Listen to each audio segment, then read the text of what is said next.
Esa noche estaba sentado en mi auto después de otra jornada laboral interminable. El motor aún vibraba suavemente y el frío del volante se sentía como un recordatorio de que mi vida estaba igual de helada por dentro. Miraba mis manos apoyadas en el cuero desgastado y por primera vez me hice la pregunta que nunca había querido enfrentar. ¿De verdad esta es la vida que quiero vivir? Afuera las luces de la ciudad parpadeaban como si todo siguiera en movimiento, pero dentro de mí había un silencio que dolía. Sentía un vacío en el pecho tan profundo que por un instante creí que me estaba rompiendo por dentro. Tenía 28 años, un trabajo estable, un buen sueldo, el departamento que cualquiera habría envidiado, y sin embargo me sentía muerto en vida. A veces pensamos que el éxito es suficiente para llenar lo que somos, pero esa noche descubrí la mentira más grande. El éxito externo no compensa la muerte espiritual interna. Recuerdo que respiré hondo y el aire me supo a cansancio, a rutina, a días que parecían calcados. Todo lo que había logrado no era fruto de mis sueños, era el resultado de expectativas ajenas que había decidido obedecer. La carrera que estudié fue la que mis padres me dijeron que era segura. El trabajo que acepté fue el que validaba mi ego frente a los demás. La relación que mantenía era más una vitrina para mostrar que estaba cumpliendo con lo que la sociedad esperaba de mí que un espacio real de amor. ¿Cómo había llegado hasta ahí? La respuesta era dolorosa. Vivía la vida de otros, no la mía. Y lo peor era que lo sabía, aunque lo había enterrado bajo capas de justificaciones. En las reuniones de trabajo me reía, pero por dentro me preguntaba qué sentido tenía todo. En las cenas familiares fingía orgullo por mis logros, pero me sentía vacío, como si estuviera recitando un guión que nunca elegí. Al acostarme en las noches, la almohada se volvía testigo de mis insomnios y de esa pregunta que evitaba con todas mis fuerzas. ¿Quién soy realmente, más allá de lo que esperan de mí? Lo más duro no era el cansancio, era la sensación de traición hacia mí mismo. Porque en lo más profundo de mi memoria había una voz que me recordaba que yo soñaba con otra vida, con otra historia, con otra forma de existir. De niño quería crear, quería viajar, quería hacer algo que dejara huella, pero poco a poco fui cambiando esos sueños por lo que parecía correcto, práctico, aceptable. Esa noche, en el auto, me di cuenta de que había perdido tanto tiempo vistiendo máscaras que ya no recordaba cómo se sentía mostrar mi verdadero rostro. ¿Alguna vez has sentido que tu vida parece perfecta por fuera, pero por dentro te está consumiendo? Eso era exactamente lo que me pasaba. Y lo más aterrador era pensar que podía seguir así 10, 20 o 30 años más. Imaginé un futuro con un currículum brillante, una casa más grande, un auto más lujoso y un vacío igual de inmenso. Y me estremecí, porque entendí que no era el trabajo lo que me estaba matando, era la desconexión de mí mismo. No era la rutina, era la renuncia silenciosa a mi autenticidad. Recuerdo que apagué el motor y me quedé en la oscuridad del auto. Sentía el latido de mi corazón acelerado, como si estuviera intentando despertarme. Cerré los ojos y me vi a mí mismo dentro de 20 años, con canas, con más cosas materiales, pero con los mismos ojos apagados. Y fue insoportable. En ese instante, algo dentro de mí gritó que no podía seguir traicionándome, que no podía seguir viviendo la vida que otros habían escrito para mí. No te voy a mentir, tuve miedo. Miedo de decepcionar a mis padres, de perder la aprobación de quienes me rodeaban, de ser juzgado por cambiar de rumbo. Pero hubo un miedo aún más grande que los venció a todos. El miedo de llegar al final de mi vida y darme cuenta de que nunca viví de verdad. Ese miedo se volvió mi despertar. Esa noche tomé una decisión silenciosa, pero definitiva. No sabía exactamente cómo lo haría, ni qué pasos seguiría, pero supe que no volvería a conformarme con una vida prestada. Me prometí que encontraría mi verdad, que descubriría mi propósito y que por primera vez viviría para mí y no para las expectativas de otros. Y esa promesa hecha en la oscuridad de mi auto fue el inicio de todo.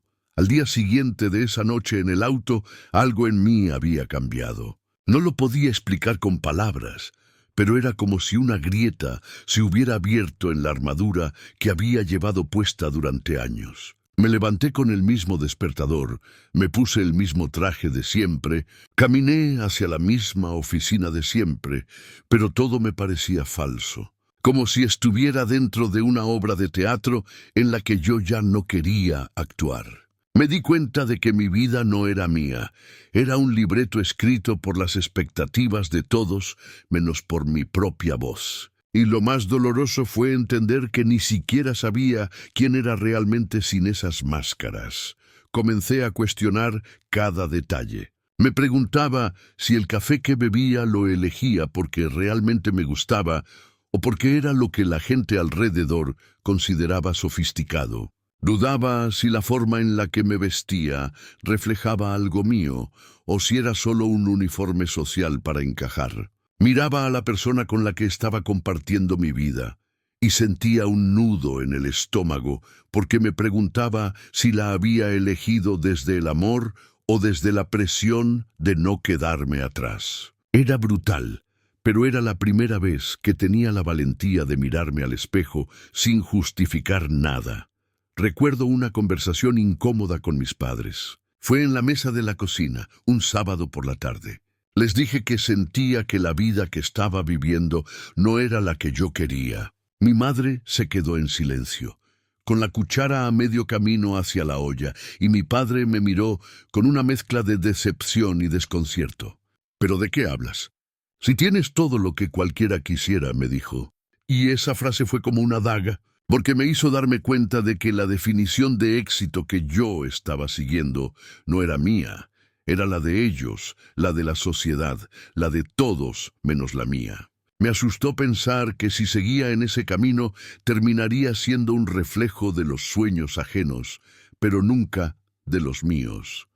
Lo más devastador fue darme cuenta de que ni siquiera sabía qué me gustaba. Había tomado tantas decisiones para complacer, para encajar, para demostrar, que había perdido la capacidad de reconocer mis propios deseos. En una ocasión, alguien me preguntó cuál era mi pasatiempo favorito, y me quedé en blanco. Podía recitar los pasatiempos que sonaban bien, los que impresionaban en una conversación, pero no podía decir con honestidad qué era lo que realmente me hacía vibrar. Esa noche me encerré en mi habitación y me pregunté, ¿quién soy yo cuando nadie me mira? Y la respuesta fue aterradora, no lo sabía. Empecé a observar mi vida diaria desde una perspectiva nueva. El camino al trabajo me parecía un desfile de zombies, todos en piloto automático, todos corriendo hacia destinos que tal vez tampoco habían elegido. En la oficina veía a mis compañeros discutir con pasión sobre proyectos que a mí me resultaban vacíos, y me preguntaba si ellos también sentían ese hueco en el pecho o si era yo el único que fingía. El ruido de los teclados, el zumbido del aire acondicionado, los teléfonos sonando, todo se volvía insoportable porque ya no podía anestesiarme ante la verdad. Estaba atrapado en una vida que no era la mía. Fue entonces cuando empecé a escuchar historias que me sacudieron. Un amigo me habló de un abogado que había dejado su firma corporativa para abrir un refugio de animales. Todos lo habían llamado loco, pero él decía que por primera vez en su vida se sentía en paz. Una doctora renunció a su consultorio privado para trabajar en comunidades vulnerables, y aunque ganaba menos, decía que nunca había sido tan rica en propósito. Estas historias me golpeaban, porque me mostraban algo que yo había olvidado, que la vida podía vivirse desde la pasión, desde el servicio, desde la autenticidad. Comencé a comprender que había 3 pilares que definían un propósito auténtico: la pasión, el servicio y la autenticidad. La pasión es aquello que enciende tu espíritu, lo que te hace perder la noción del tiempo, lo que harías aunque nadie te pagara por ello. El servicio es el impacto real que generas en otros, la forma en la que tu existencia mejora la vida de alguien más. Y la autenticidad es la valentía de ser fiel a ti mismo, incluso cuando el mundo entero espera que seas otra persona. Sin uno de estos pilares, la vida se siente incompleta. Puedes tener pasión, pero si no sirve a nadie más, se convierte en egoísmo. Puedes servir, pero si no es auténtico, te conviertes en un mártir vacío. Puedes ser auténtico, pero si no encuentras la chispa de pasión, vivirás a medias. Me di cuenta de que mi vida carecía de los tres pilares. Había dejado de lado mis pasiones porque no eran prácticas. Mi servicio era nulo porque todo lo que hacía se centraba en mi propio estatus, no en un impacto real. Y la autenticidad estaba enterrada bajo capas de expectativas. Esa comprensión fue dolorosa, pero también liberadora. Porque por primera vez tuve un mapa. Si quería cambiar mi vida, debía reconstruirla sobre esos tres pilares. Un día, mientras caminaba por la ciudad, vi a un artista callejero pintando un mural. Nadie le pagaba, pocos se detenían a mirar, pero él tenía una sonrisa que yo no había visto en años en mi propio rostro. Y me pregunté, ¿qué sabe él que yo no sé? La respuesta era obvia. Él estaba viviendo su verdad, aunque el mundo no lo entendiera. Ese mural tal vez no le daría un título prestigioso ni un cheque enorme, pero le daba algo más importante, sentido. Y yo, con todo mi éxito externo, carecía de eso. Fue en ese contraste donde nació mi despertar. Empecé a sentir que mi vida no tenía que seguir siendo un guión escrito por otros, que podía cuestionar cada elección, cada hábito, cada relación, y empezar a diseñar mi propio camino. Pero no te voy a mentir, fue aterrador, porque al quitar las máscaras, lo primero que apareció fue el vacío. Me di cuenta de que sin el libreto de otros, no sabía qué decir, no sabía qué decidir, no sabía cómo vivir. Pero en ese vacío también había una promesa, la promesa de empezar de nuevo. Esta vez desde mi verdad.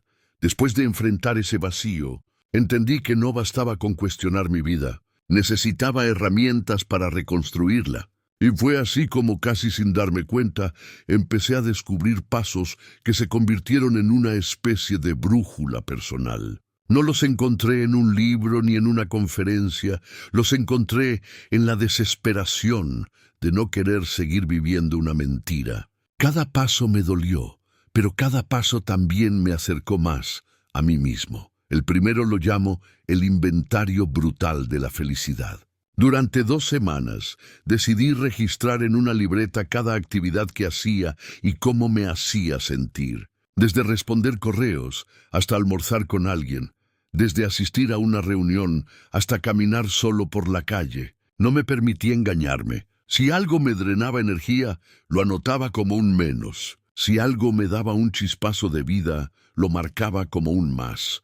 Lo impactante fue darme cuenta de que muchas de las cosas que se suponía que debían hacerme feliz, en realidad me agotaban. Las salidas que presumía en redes no me llenaban. Las reuniones sociales, que parecían tan importantes, me dejaban vacío. Y en cambio, cosas pequeñas, como escribir unas líneas en un cuaderno o ayudar a alguien sin que me lo pidiera, me llenaban de una energía que no podía explicar. Fue devastador y liberador al mismo tiempo, porque entendí que había estado siguiendo una receta equivocada de felicidad. El segundo paso fue lo que llamo la arqueología del alma. Me forcé a recordar mis sueños de infancia, esos que existían antes de que los adultos me corrigieran. Cerré los ojos y me vi de niño, imaginando un futuro distinto. Recordé que quería ser creador, que amaba inventar historias, que podía pasar horas dibujando o escribiendo. Pero todo eso lo había enterrado bajo frases como «eso no da dinero», «eso no es práctico», «eso es un pasatiempo, no una profesión». Esa noche lloré porque me di cuenta de que había abandonado la versión más pura de mí mismo por seguir un camino aceptable. La arqueología del alma me recordó que en esos primeros sueños había claves de mi propósito y que quizá nunca era demasiado tarde para escucharlos de nuevo. El tercer paso fue el experimento de la muerte. Una noche, con un nudo en la garganta, me senté a escribir 2 obituarios, uno de cómo sería mi vida si seguía por el mismo camino, y otro de cómo sería si decidía vivir desde mi verdad. El primero fue aterrador.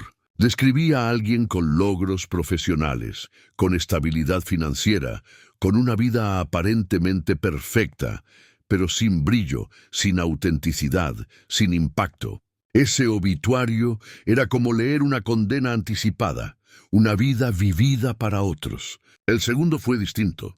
Describí a alguien que se atrevió a intentarlo, que dejó un legado de autenticidad, que inspiró a otros no por sus títulos, sino por su valentía de ser real. Esa comparación me dejó en shock. Me pregunté qué obituario quería que contara mi historia, y la respuesta fue tan clara que desde entonces no pude volver atrás. El cuarto paso fue lo que llamo las conversaciones sagradas. Decidí buscar a personas que yo consideraba auténticas, personas que no vivían para aparentar, sino desde su verdad. Me acerqué con humildad, sin máscaras, y les pregunté cómo habían encontrado el coraje para cambiar. Recuerdo a un hombre que trabajaba en una cafetería pequeña, pero que me dijo con una sonrisa que todos los días se levantaba con ilusión porque estaba haciendo lo que amaba. Hablé con una mujer que había dejado un empleo corporativo para dedicarse a enseñar música en un barrio vulnerable, y me contó cómo cada niño al que ayudaba era un recordatorio de que había tomado la decisión correcta. Esas conversaciones me rompieron y me reconstruyeron, porque entendí que la autenticidad no se mide por el aplauso del mundo, sino por la paz que sientes al final del día. El quinto paso fue el más difícil, el salto de fe calculado. No se trataba de renunciar de golpe a todo, sino de crear un plan de transición que me permitiera avanzar con responsabilidad y coraje al mismo tiempo. Empecé a recortar gastos innecesarios, a ahorrar con intención, a buscar espacios donde podía probar cosas nuevas sin arriesgarlo todo de inmediato. Pero incluso con ese plan el miedo era enorme. Tenía miedo de decepcionar a mis padres, miedo de que mis amigos me juzgaran, miedo de fracasar. Tenía miedo de que al elegir mi camino me quedara solo. Pero aprendí algo vital. El miedo nunca desaparece por completo. Lo único que puedes hacer es transformarlo en combustible. Cada vez que el miedo me paralizaba, me decía a mí mismo, si no lo hago, voy a seguir viviendo muerto en vida. Y esa frase me empujaba hacia adelante. Estos 5 pasos no fueron teóricos, fueron batallas reales contra mis propios demonios. Hubo noches en las que dudé de todo. Días en los que quise volver atrás, momentos en los que el peso de la expectativa ajena me parecía insoportable. Pero en medio de ese caos también empecé a sentir algo que nunca había sentido antes: libertad. Libertad de decir no, libertad de probar, libertad de equivocarme en mis propios términos. Descubrí que la vida auténtica no es perfecta, pero sí es mía. Y ese descubrimiento valía cada lágrima, cada discusión, cada renuncia. Hoy entiendo que esos 5 pasos fueron mis salvavidas. Me sacaron del vacío y me devolvieron a mí mismo. Me mostraron que el propósito no se encuentra en libros de autoayuda ni en frases inspiradoras. Se encuentra en el coraje de mirarte al espejo y dejar de mentirte. El inventario brutal de la felicidad me enseñó a distinguir lo que me llena de lo que me mata. La arqueología del alma me devolvió mis sueños más puros. El experimento de la muerte me mostró que mi vida tenía 2 finales posibles y que dependía de mí cuál escribir. Las conversaciones sagradas me recordaron que no estaba solo, que había otros locos valientes que habían elegido la autenticidad. Y el salto de fe, calculado, me obligó a demostrarme que el miedo no era un obstáculo, sino un maestro, Si me preguntas hoy qué aprendí de todo esto, te diría algo simple. El propósito no se hereda, no se impone, no se compra. El propósito se construye desde adentro, paso a paso, con disciplina, con dolor y con coraje. Y aunque el camino es difícil, la alternativa de seguir viviendo en una mentira es mucho peor. El día que finalmente tomé la decisión, lo recuerdo como si fuera hoy. Fue un martes cualquiera, pero dentro de mí nada fue igual. Estaba sentado en mi escritorio, rodeado de pilas de documentos y pantallas brillando con datos que no me importaban en absoluto. Escuchaba el murmullo de conversaciones sobre metas trimestrales, bonos, ascensos, y mientras todos sonreían, como si eso fuera lo único importante, yo sentí una punzada en el pecho, una voz interna que me gritaba: «Si no cambias ahora, nunca lo harás». Ese día no escribí correos, no atendí llamadas. Me quedé mirando por la ventana, viendo a la gente caminar apresurada por la calle, y me imaginé a mí mismo corriendo como ellos dentro de 10 años, con la misma corbata, con las mismas ojeras, con el mismo vacío. Fue insoportable, así que respiré hondo y escribí mi renuncia. No fue impulsiva. Había estado construyendo ese momento con cada paso previo, con cada inventario, con cada conversación sagrada, con cada obituario que me recordó que no quería morir traicionándome. Aún así, mientras escribía, mis manos temblaban. Sentí miedo, claro, pero también sentí un alivio que no conocía. Era como si al fin estuviera devolviéndome la vida que había hipotecado en nombre de las expectativas. No todo fue fácil después de esa decisión. Hubo noches en las que me desperté con ansiedad, preguntándome si había cometido un error. Hubo días en que extrañé la seguridad del sueldo fijo, el reconocimiento superficial. Recibí miradas de lástima, comentarios de decepción, incluso burlas, pero también hubo momentos de una paz que jamás había sentido. La primera mañana que desperté sin tener que fingir, sin ponerme el uniforme de alguien que no era, lloré de gratitud.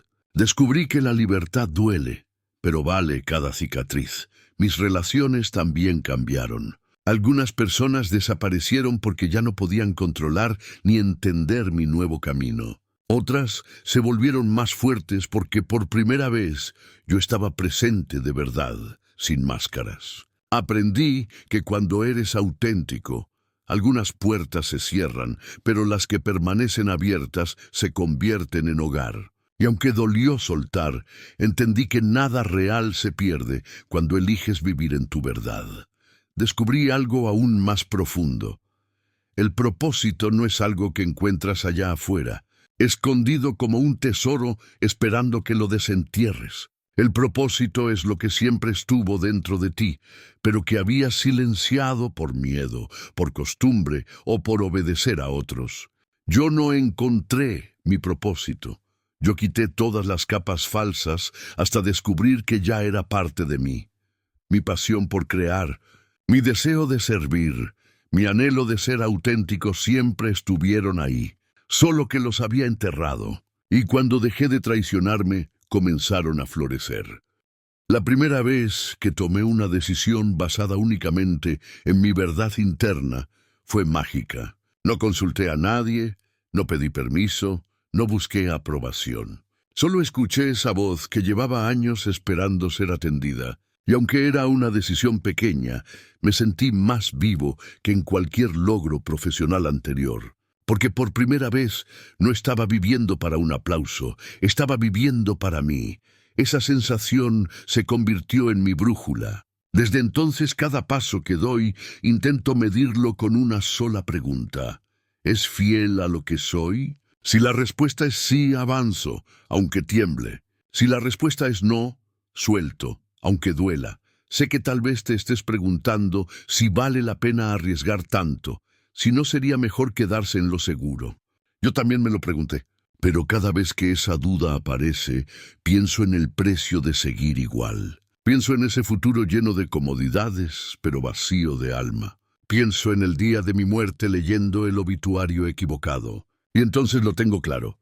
No hay riesgo más grande que traicionarte a ti mismo. Hoy mi vida no es perfecta. Tengo días de miedo, de incertidumbre, de cansancio.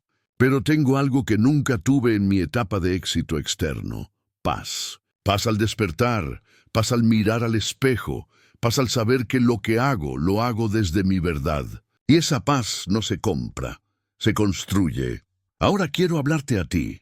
Sí, a ti que escuchas estas palabras. Quiero preguntarte algo que puede cambiarlo todo. ¿Estás viviendo tu vida o estás viviendo la de otros? ¿Cuántas de tus decisiones han sido tuyas y cuántas han sido prestadas? ¿Qué pasaría si tuvieras el valor de quitarte las máscaras y escuchar esa voz interna que llevas silenciando por años? Tal vez pienses que es tarde, que ya no puedes cambiar. Pero déjame decirte algo. Lo único tarde es llegar al final y darte cuenta de que nunca viviste de verdad. Tu propósito no está en lo que otros esperan de ti. No está en títulos, no está en aplausos, no está en seguir un guión que nunca elegiste. Tu propósito está en esa voz que te susurra cuando apagas el ruido, en esa chispa que aparece cuando haces lo que amas, en esa sensación de paz cuando eres fiel a ti mismo. Y esa voz merece ser escuchada. Esa chispa merece convertirse en fuego. Esa paz merece guiar tu vida. Hoy es el día, no mañana, no cuando tengas más dinero, no cuando todos te aprueben. Hoy es el día de elegirte, de escucharte, de atreverte. Porque al final no se trata de vivir la vida perfecta que otros imaginaron para ti. Se trata de vivir la vida imperfecta pero auténtica que tu alma está desesperada por experimentar. Y si hay una frase que quiero que recuerdes de todo esto, que sea esta: tu propósito no está afuera, está dentro. Y cada vez que lo ignoras, te estás traicionando. Pero cada vez que lo eliges, aunque tiemble tu voz y se agiten tus miedos, estás resucitando. La decisión que cambió mi vida fue simple y brutal: dejar de vivir la vida de otros. Y ahora la pregunta es tuya. ¿Seguirás viviendo un guión ajeno o te atreverás a escribir el tuyo propio?